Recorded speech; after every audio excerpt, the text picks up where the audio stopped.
Welcome to Douglas Wilson's The Plodcast. This audio is brought to you by Canon Press. Did you know that Canon just released the modernized Geneva Bible in a New Testament box set? The $15.99 Geneva Bible is a remarkable Bible for many reasons. It was the first English Bible translated entirely from the Hebrew and the Greek. It was the first Bible with chapter and verse divisions. It was the first with a legible font and the first with maps, notes, and chronologies. Most importantly, it was intended not for displaying in churches, but for family reading. With that in mind, the MGB updates archaic syntax, spelling, and vocabulary of the first iconic Geneva version, allowing you to read without distraction the most important English Bible of the Reformation. If you're interested in learning more about the modernized Geneva Bible, visit modernizedgenevabible.com.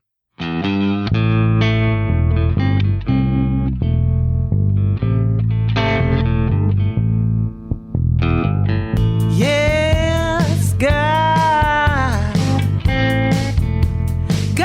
don't never change. So, welcome to the Plodcast. This is episode 176. Episode 176. I'm going to get into several topics that have gotten me in trouble in the past. And someone's going to say, well, why do you do that? There's a reason. It's not that I like getting in trouble, and it's not that I like being accused of racism. I don't like being accused of racism. I think that actual racism, properly defined, is a sin, and I think that Christians should avoid it. But racism, the way it's used today, racism today is simply what you get called if you're winning an argument with a liberal. Or as Thomas Sowell once put it, charges of racism are like ketchup. They go on everything. So basically, I would prefer to talk about racial vainglory and racial animosity. If you are hostile to someone else simply and solely because of the color of their skin, then you are guilty of racial animosity. And if you believe yourself to be superior to that person simply and solely because of skin color, and you're patting yourself on the back, then that's racial vainglory. But of course, the sinful part is the vainglory part, or the animosity part. The sinful part is not the part where you have eyes in your head and you notice that his skin is darker than yours or yours is lighter. So if this is going to be of necessity, since this podcast is not that long, I can only wave at certain things. On these issues, I would describe myself as on the sociological description, sociological, anthropological, economic, political description of race and culture. I would describe myself as a disciple or a follower of Thomas Sowell, a distinguished economist. I just really appreciate his work on these things. Let that be the framework. One of the things that people don't budget for in their discussions of race is the fact that we are dealing with multitudinous causes whenever it comes to cultural differences. So I'll begin by saying that the racists, and it was oftentimes the high racism of the early 20th century, the sort of thing that would be exhibited by someone like Woodrow Wilson, for example. The high racism of the early 20th century, the sort of thing that resulted in the eugenics movement, or Margaret Sanger, the founder of Planned Parenthood, who wanted to extinguish what she called human weeds. That kind of rarefied racism was dealing with the quite obvious fact that certain cultures were superior to other cultures. Their problem was that they jumped to certain conclusions, and oftentimes those conclusions were simplistic in the extreme. So in the beginning, if you look at industrial culture in the West, let's say American culture in the early 20th century, and then you compared it to the culture of the Aborigines or the culture of some tribe in the Amazon basin or some tribe in the heart of Africa. And you said, see, these people have not gotten to the invention of the wheel yet. And these other people over here are doing these amazing technological things. The old school racists used to say, and we know what the cause is. The white races, the Nordic races, the Aryan races, they are genetically superior. Remember that the backdrop for their thinking was Darwin and evolution. And so they were assuming that as the human race evolves upward, it only makes sense that certain parts of the human race are going to be farther advanced and others are going to be bringing up the rear, right? So they looked at the superiority of European and North American culture over against some tribal backwater.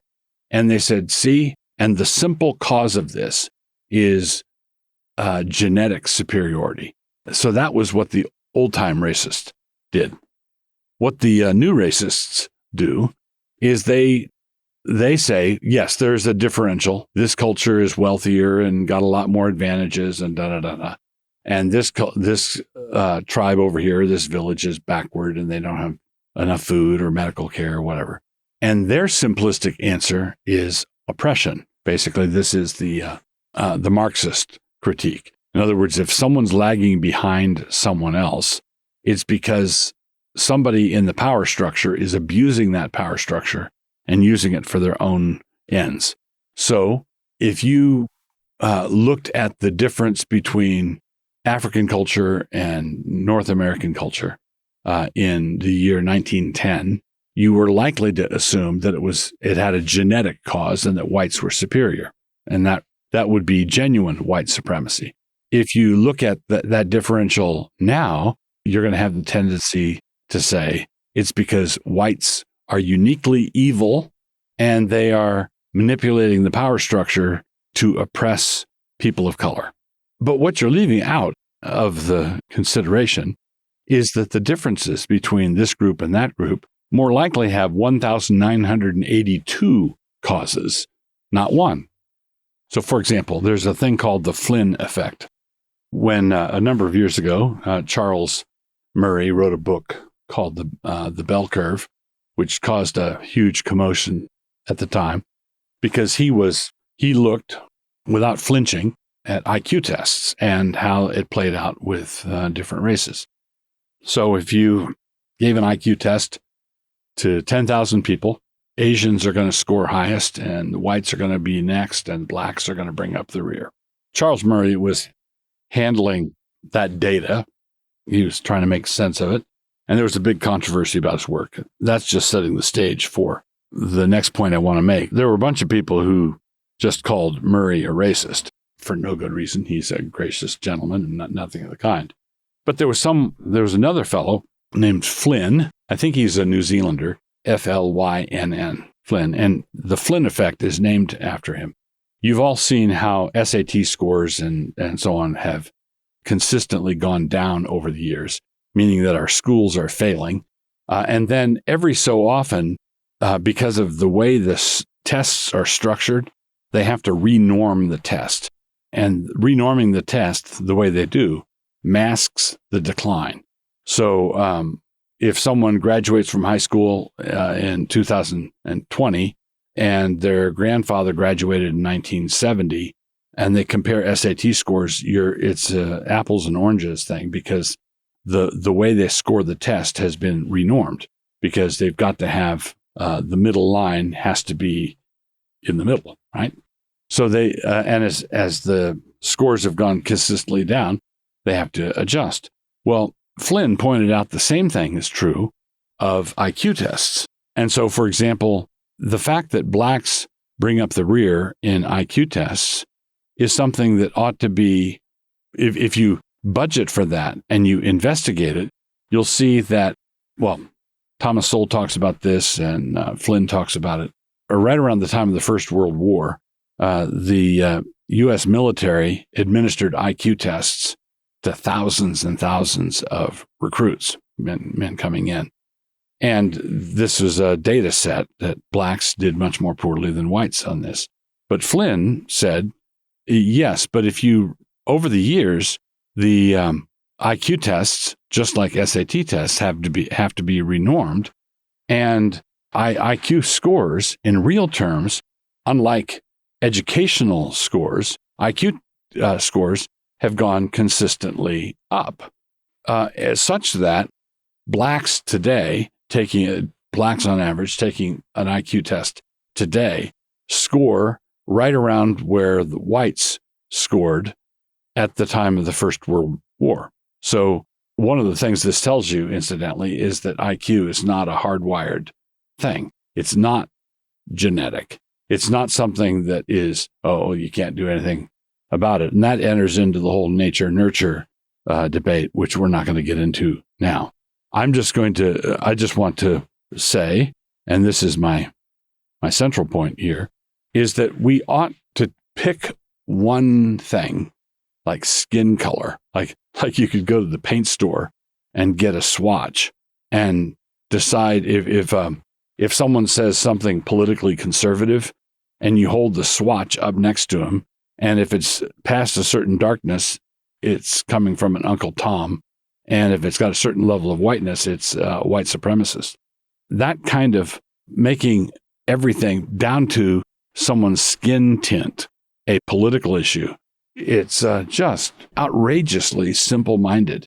When you look at the cultural achievements of a people, you have things like language, things like river, natural resources, things like available livestock, religion, the gospel, multitudes of contributing factors.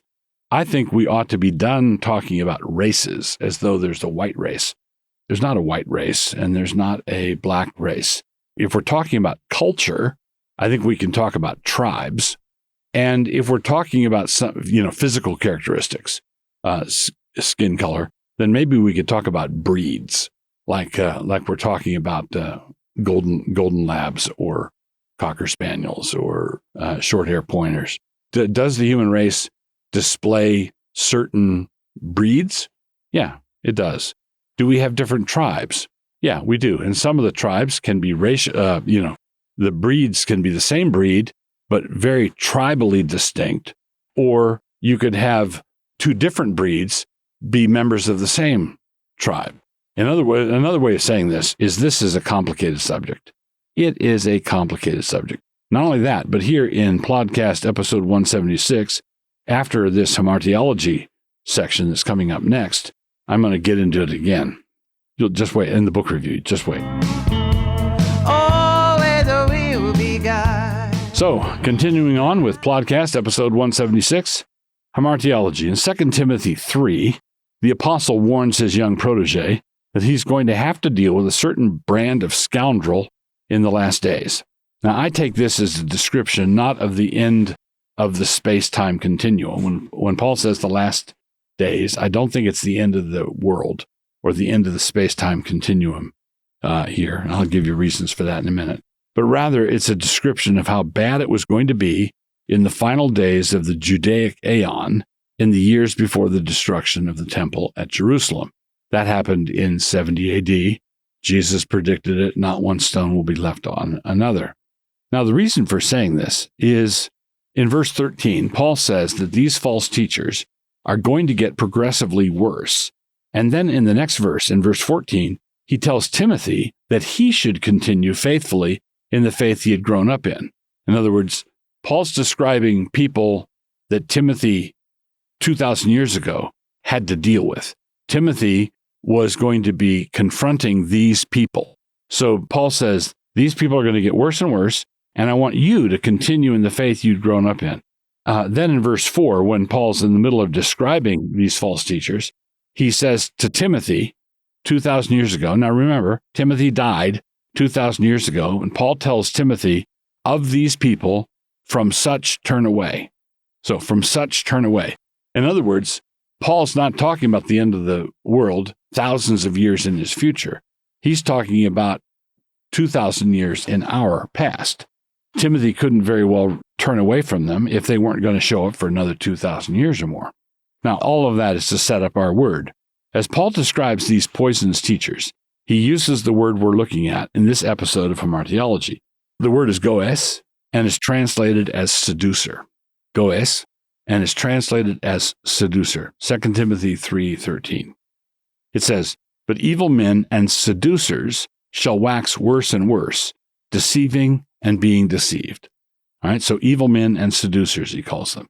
One of the things a seducer does is that he starts in the shallow end And then he moves on to what is worse and worse. So the false teacher doesn't knock on your door and say something like, hello, I'm from the devil and I've come to lead you astray, or I've come to take you with me to the lake of fire. He asks for a little thing. It's just a slight compromise. It's just a little bit of fudging. And so the seducer grows worse and worse over time. And what might be obvious to others standing by is not obvious to the seducer or the seduced. Notice that Paul says here, the seducer is deceiving and he is also deceived. The seducer is deceiving and he's also deceived. And then when the inevitable calamity comes, everybody is surprised.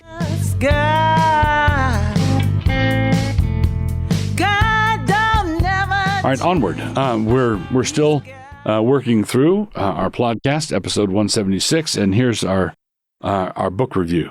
In the Depression, one of the things that FDR did, I don't think he should have, but he did, is he hired some people. This was a public works project.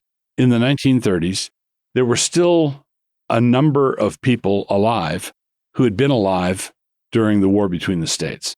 And that meant in the black population that there were a number of former slaves still alive. And so what FDR did is he commissioned a bunch of basically reporters, historians/reporters, to go around interviewing former slaves about what slavery was like. Now, a number of these people who interviewed were just children when they were slaves, but not a few were teenagers and could recollect quite a bit about their time in slavery, and there was a lot of people recollecting what the end of the war was like and what it was like when they had their liberty announced to them. But I just recently read these slave narratives, so they were all collected, and these slave narratives were put together, which I read. There are a number of striking things about it. One of them is that if you were to read the abolitionist literature, whether it's the popular kind, Uncle Tom's Cabin, or the incendiary stuff that was describing all slavery as all evil all the time, sort of on the level of, how we would think of the German treatment of the Jews, the Holocaust, all evil all the time. That element was very plainly there.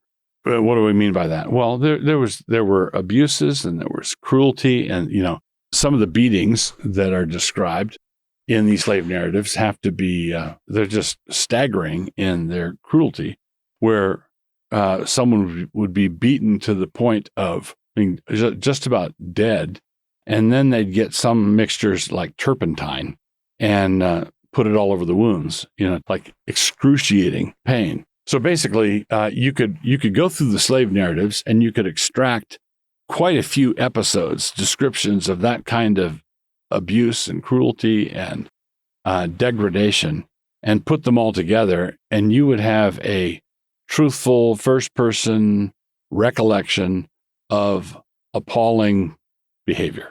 Everything that William Lloyd Garrison said about it, you say, man, this is Exhibit A, right? But the other thing that's another surprise is reading through it is there were also, not a few, many descriptions of deep, warm affection, family affection between masters and slaves, and just personal loyalty that was also mind-boggling. In other words, there were evil people in this system, and there were decent people muddling through in this system. And after emancipation came, after the war, and liberty came to many of the slaves, a number of them stayed on to help their former masters manage their affairs. And a number of them would say things like, back in the slavery time, that was the best part of my life. That was really good, or I was taken care of, or had good food care, medical care. I had a good situation back then, not like now. So what's the point of this? Well, one of the reasons I've gotten in trouble on this issue over the years is I have paid attention to what the New Testament says about masters and slaves. 1 Timothy, Ephesians, and Colossians, the book of Philemon. The New Testament was established. The New Testament church was established and contained within its membership Christians who were slaves and masters of slaves who were also members of the church. And sometimes it was Christian slaves who were slaves of Christian masters, which is anticipated in 1 Timothy when Paul is telling slaves how to behave. Don't begrudge your work because the person receiving the benefit of it is a brother. Now, what I've argued over the years and continue to argue is that if whites in North America, both North and South, had been obedient to the Scriptures in how the Scriptures direct Christian masters to behave, and as a number of them did, as evidenced by the slave narratives, and if there had been church discipline and criminal penalties for those masters who didn't, as the slave narratives reveal, then we could have resolved the slavery issue in the United States the way every other Western country did, that is to say, without a war. We killed 600,000 people in that war, and it was the price of our disobedience. And it was the price of Northern disobedience, and it was the price of Southern disobedience. That calamity, that war, was a very great judgment from God. And if the abolitionists had been willing to adopt a reformational approach to the elimination of this social evil, the institution of slavery, and if the Southern masters had been willing to embrace the same thing, we're all professing Christians. We all claim that we believe in the inspiration of the Bible. Why don't we do what the Bible says? Why don't masters remember that they have a master in heaven and that he shows no partiality? So basically, if you want to read a book that reveals how human that tangle was, the whole range of cruel, evil, vile people on one end to decent, hardworking, affectionate, loving people on the other. You've got testimonies from slaves who said, the master's wife was the nicest person I ever knew. The master was the most loving person I ever knew. And then other testimonies that say, this overseer was the worst excuse for a human being that I ever saw. It's all there. It's all there. One other little thing. I was surprised. I was not expecting this one. I knew some of this already, but I was not expecting the extent of it. And that was how many slaves were owned by Indians. Many of these accounts, the masters were Cherokee or Choctaw or Indian masters who owned black slaves. There you go.